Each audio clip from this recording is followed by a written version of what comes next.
Greetings. Welcome to ITR Live. We're glad to have you back with us. I am your host, Chris Hagen. We're joined here in studio with ITR Foundation President Chris Ingstead and ITR Policy Director John Hendrickson.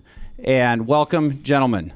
Thank you for having us today, Chris. I'm glad you're here. It's a treat for us to be here today. I know it is. We spent a lot of time preparing for this episode today, so I have very, very high expectations for what we're going to end up with today. So it's Spreadsheet Friday. We are going to dig into lots of numbers and data and figures. And before we started, you said you didn't want to talk about all of the figures, and you said this would be a shorter episode. I'm fibbing. I wanted to see your eyes light up when there was a glimmer of hope, and you've crushed it again. Sadly, there will be no spreadsheets involved today. So anyway, it's kind of a grab bag of ideas here on a Friday for this episode. But Chris, I know you're very interested to tell the folks out there about your trip to Texas Roadhouse last night. Yeah, Texas Roadhouse. If you ask the kids where they want to go, that's where they want to go. And I think it's the rolls and the cinnamon butter. The kids dive into that before the whole family can even get seated. But I think last night was our first outing as a family of 6. It's 4 kiddos, including a relatively young baby. As much as I love Texas Roadhouse, that sounds not like a lot of fun. It actually worked out great. Okay, good. You keep those rolls and butter coming, and everybody is happy. Then we will trade children one of these days. So you can experience it with mine. So the challenge was, I get it. The challenge was our 2-year-old didn't want to sit still. Yeah. He continued to have the roll in his hand, but he kept getting up and halfway leaning into the booth behind us, which meant that I unintentionally had to keep eavesdropping on their conversations because I had to keep pulling my 2-year-old out of it. And the discussion that was going on was they didn't like the way things are going in this country. Hard to believe, I know, and maybe we'll get to that later. They're out there, but I guess. And one of the questions that they asked was, whose fault is it? And the guy replied, well, it's Joe Biden's fault. Clearly, it's Joe Biden. And I thought, well, okay, I can. Maybe these are my people. So continue to listen in. And his point was like, look, if you don't like, he's telling his mother, her sister, I'm not sure all the relationships there, said, if you don't like the way the country is going, then just vote red next time. Just vote red. You don't need to do it. And then the kicker is, again, because they're behind me, I never saw these folks until we left. The guy did have a Reagan Bush 84 hat on. Amen. So he may have been a little biased, but I don't think he's wrong, folks. I mean, Joe Biden and his colleagues have control over every branch, in D.C., and this is where that control has gotten us to this point today where people don't like it. I mean, the Register's poll has come out talking about folks don't like the direction that the country is going. I mean, do we really need to have the story about why? Yeah, and I think my point is the Register's poll is wonderful, and they get a lot of good info out there. Well, it's not as good as the ITR Foundation poll, but it is not, and we'll kind of check results maybe later and see. Or you could just go out in the real world, go to Texas Roadhouse, grab some of those rolls, and listen to what people are talking about. Or just grab the rolls because they're really good and you're usually full before your meal hits the table. Yeah, my wife reminded the kids that next time mom and dad can just go and you guys can stay home. So that might be the thing too. Yeah, find a babysitter for the kids. Mom and dad get the rolls and butter. Right. That sounds wonderful. We are going to get into what's happening out there politically. As much as we love to talk about spreadsheets, there is an election coming up that seems to have captured a fair amount of attention from Iowans. But so while the Ingsteads were at Texas Roadhouse, John, I'm very curious to know what's on your reading list because there's a book here, and I want you to tell me what do you got there? What's got your attention right now? I am reading Prelude to Trade Wars, American Tariff Policy, 1890 to 1922. Now hold that up because we're on video now. Great. John, where did you get that book? I ordered this from a used bookstore. And where did that book come from? This was from the University of Delaware Library, home of Joe Biden, I think, right? Right. But how did the University of Delaware Library declare that book, surplus or unneeded? I don't know. Why is it not still in circulation there? I don't know. It's never been checked out. So well, a little glimpse into the world of John Hendrickson and the things that he's passionate about, which is trade wars and tariffs and trade policy. So it's great. But anyway, we love you for it, John. We really do.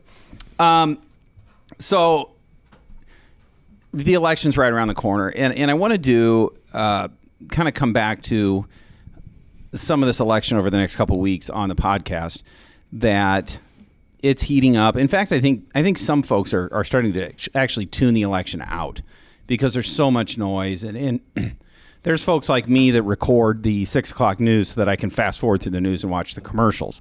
But I know there's a lot of folks out there that don't love it as much as I do. But there have been several. We talked about the ITR Foundation poll of Iowa a couple of weeks ago when that was out.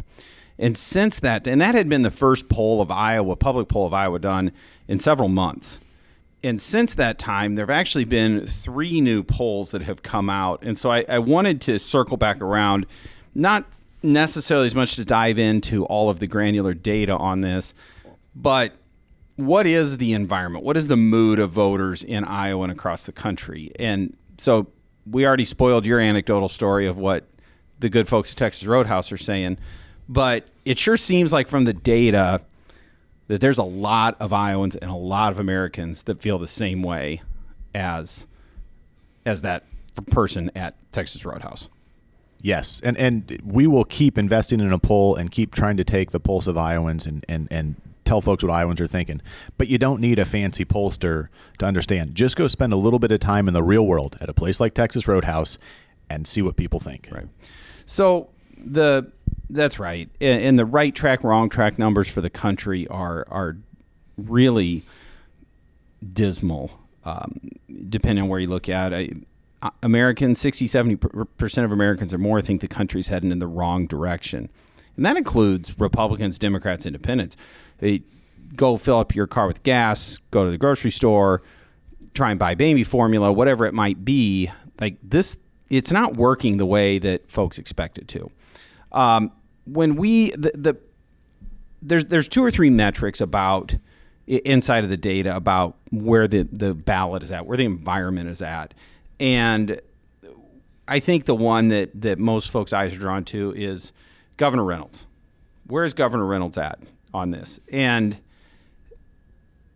if you think back to 2018, she won by 3 points over Fred Hubbell. And that was a tough environment. And in the last ITR poll, she was up 21 points. And folks might be thinking, well, that's a conservative poll, you're biased. Well, since then, the Des Moines Register had her up 17 points. And Emerson College had her up 17 points. And then there was another one from the NRSC. And in Iowa, this ballot is 17 to 20 points for Kim Reynolds, and that ballot lead continues to grow. And does that fit with what you guys are seeing out there and hearing from folks? John? I would say so. I mean, the conversations I've had with people are, they are growing more frustrated with the direction of the country, and when they think of when you ask them about Governor Reynolds, they tend to be very positive about what she has done for Iowa. So I think you're seeing 2 things. One is that Iowans really like Governor Reynolds, and they also see a growing frustration with this radical liberalism that is taking place not only just in Washington but even within Iowa Democrats, that people are sick and tired of these not only these policies but also some of this I know we focus more on economic things, but people are sick and tired of this cultural Marxism that's coming down the pipeline all the time. John, somewhere in there, would it also the idea of including the COVID vaccine and the mandatory schedule shots for children going into school or whatever the I CDC? would say so. All that. I mean, they're tired of they're tired of that. They're tired of inflation. They're tired of these cultural wars of transgenderism. All this stuff. I think my favorite ad of this campaign season, and Chris, I want to ask you the question. I want to turn to this, but go ahead. Yeah, but the one that the Register, which I thought was a a very poor editorial on their part where they accuse the governor of playing the race card on it. But when she asks, basically what is going on in this country, and I think a lot of people are asking that question. Yeah. They see the open borders, they see the civil unrest, and they see all this stuff, this radicalism that's happening. And thankfully, we're not really seeing it in Iowa, but it is still touching Iowa. But the question I had for you is that it seems like this election cycle, there's more ads on TV. Is that that's the perception I'm getting, that because I watch Channel 8, everyone's favorite network. It's a climate crisis, John. It's a climate crisis. And every other ad is a political ad. I actually don't know that it's a lot more. I guess I'm still thinking about the Senate race 2 years ago with Ernst and Teresa Greenfield, which that was 9-figure sums of money onto TV. It always seems like it, because it seems like, and then there's always, the thing that's remarkable to me is that as many campaign ads are being run, there's still that one car dealership or somebody that sneaks through. And I wonder what rate are they paying for this TV ad that it's almost like the regular stuff strikes you because it's not a political campaign ad. But I know there have been elections when I was involved with the House Majority Fund where you would want to get a particular candidate or ad up on TV, and there simply wasn't inventory anymore. There weren't any more slots on 5 o'clock, 6 o'clock, 10 o'clock news. Now, if you want to buy, Me TV and so you can, get in there on some MASH reruns or Matlock or whatever. I mean, you could buy that, but you're not really going to move the needle with that. So, I watch those shows. Again, things that probably we all assumed that didn't need to be said. The other one is State Representative John Jacobson, who's outgoing, but he'd always regale us with stories of all of those shows on MeTV. Maybe you guys can get together and talk about that. It was sad when I learned, I think it was last week, that Jessica Lansbury passed away. Because I was a big fan of Murder, She Wrote. Sure. Yeah. Well, I've also been watching out on the farm. My mother-in-law and the kids have been into Gunsmoke lately. So we've been watching a lot of old Gunsmoke. Oh, it was a better country back then, Chris. Yeah, well, it no doubt about it. Young Burt Reynolds on there, and I guess I never really fully appreciated Sundays that. After church, I used to watch. They had the old Untouchables series on with Robert Stack, and they took that off, which is disappointing. But after McLaughlin Group. That's right. Okay, good. I wanted to make sure that we weren't nothing out of the way. Okay, I want to finish up a little bit about the political environment in Iowa before we move on. A couple other numbers. Senator Grassley, we had Senator Grassley up 14 points in our poll, and then the Des Moines Register only had him up 3. And that was kind of the shock number out of that, is that Iowa's senior senator was only up 3 points. And that just, Ann Seltzer's a very good pollster and does a great job, and you don't want to just reflexively discount a number. But since then, there have been 2 other public polls that had Senator Grassley up 11 points. And it sure feels like, and even anecdotally, you talk to folks that just, the national rankings and those watchers, Chuck Grassley's safe in his reelect, right, guys? Even the Register and some of the reporters have been doing a really good job covering these races. Absolutely. And one of the articles today even spoke to that, Chris, and kind of said, yeah, that's what the poll showed. And again, nobody doubts that is what the poll turned out.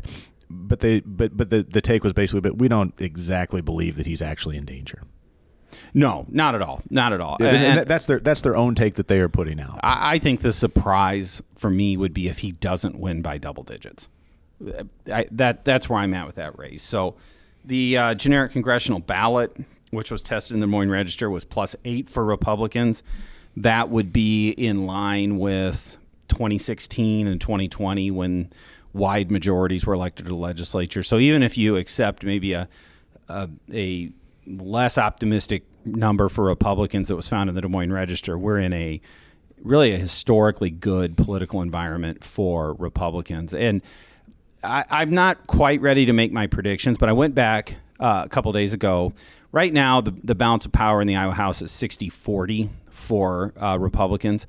The high water mark for Republicans since the early 70s, when we went to only having 100 seats in the Iowa House, is 64. And I'm starting to feel fairly optimistic that they will get to that 64 number, which would be the historic high. So we'll have a full prediction episode at some point before we get there. But we talk a lot about Iowa issues, but I do want to. But we also talk a lot about Biden and the economy, these liberal majorities in Washington, D.C., in the House and the Senate. And so a lot of eyes are on what's going to happen in the midterms for Congress and the U.S. Senate. And so I've been watching. I know not everyone else is as much of a poll junkie as I am, but what's happening around the country, specifically in the race for the U.S. Senate. Right now it's a 50-50 tie. The vice president breaks those, and so the Democrats have an effective majority. Almost all watchers believe that Republicans will win Congress back, and so we'll discount that for now. But in the race for the U.S. Senate, it feels like this is trending towards Republicans. And there's three races that I've been tracking, which are Georgia, Nevada, and Pennsylvania, and they all, both in polling averages and predicting markets, are moving towards Republicans. Where if you go to 538.com, which is my favorite, that is now close to a toss-up, a coin flip for who will control the U.S. Senate. It wasn't that long ago. That was a much more of a long shot. Even in Atlanta with Herschel Walker scandals, that is getting closer to being a dead heat again, which I think is indicative of where this whole ballot is moving. And I suspect there's somebody at a Texas Roadhouse or something similar in Georgia that is saying the same thing, as we cannot elect somebody like Raphael Warnock and keep getting more of the same. You like it or not, right? And we can wish for what the world were like, but like it or not, it's not always about the candidate. It is about the party and who will be in control. So you can feel however you want to feel about a candidate, but realizing that how you cast your vote is going to set who's in charge of those things and therefore set the agenda. And that's why you see different candidates from both parties maybe gaining strength or losing momentum simply because people are shifting how they feel about the national stuff. Again, like the Texas Roadhouse crew, it's Joe Biden's fault. It's his colleagues' fault. Vote red. Right. I think that's what's coming through a lot of places. I think so. John, I know you have one Republican U.S. Senate candidate that you've kind of been watching all along. Yeah. J.D. Vance in Ohio. Mm-hmm. Talk to me a little bit about him and what you're seeing there. I think J.D. Vance is really exciting. He is, I would say, a conservative that we need. And the election, I think, is going more in his direction there. He's favored to win that at this point. Its polls are still close, but Vance is a conservative nationalist. He certainly has really taken some good positions on trade, on immigration, foreign policy. And so I think he's one of the more interesting candidates that is running in this cycle. And if he wins, I think it's going to be a great asset for conservatives in the United States Senate. And so I that's why I'm hoping. Yeah. I think his candidacy is very exciting, at least from a conservative perspective. And, Blake Masters in Arizona as well, I think is another one to watch.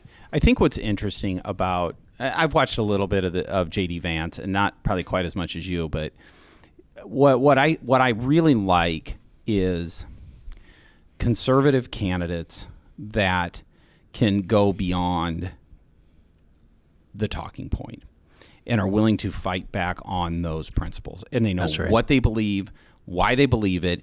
Even if you don't line up with every position they hold, when they speak, they're saying something that you instinctively know is worth listening to.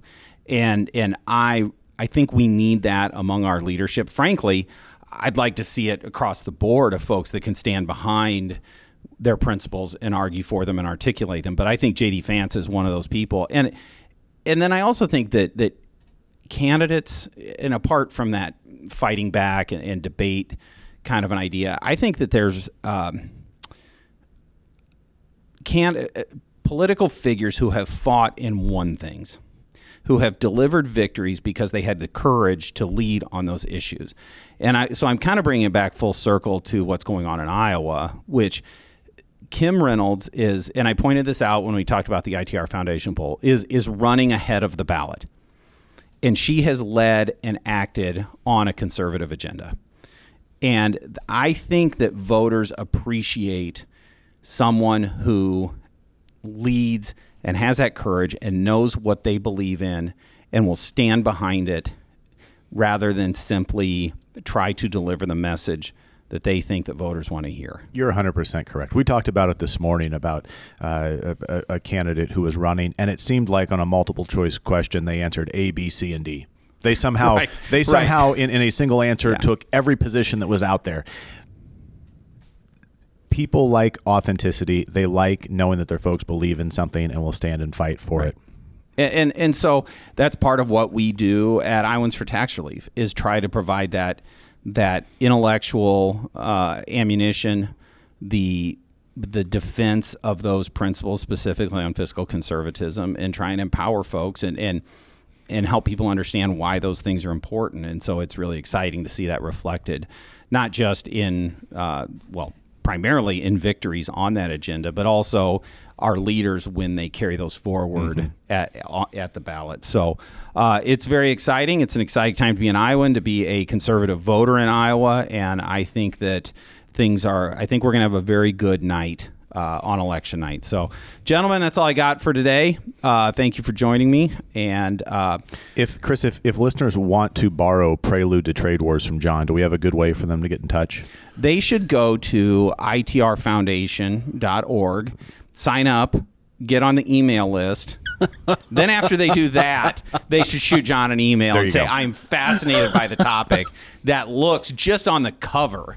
Can you hold that up again, John? I mean, just, like that one at the Scholastic Book Fair that's going on at school right now, that one's going to fly off the shelf. Yep. So anyway, all right. Well, thank you, everyone. Thanks for joining us. Don't forget to give us a good review, subscribe, share it with your friends, and we appreciate you joining us. And with that, we will see you next time on ITR Live.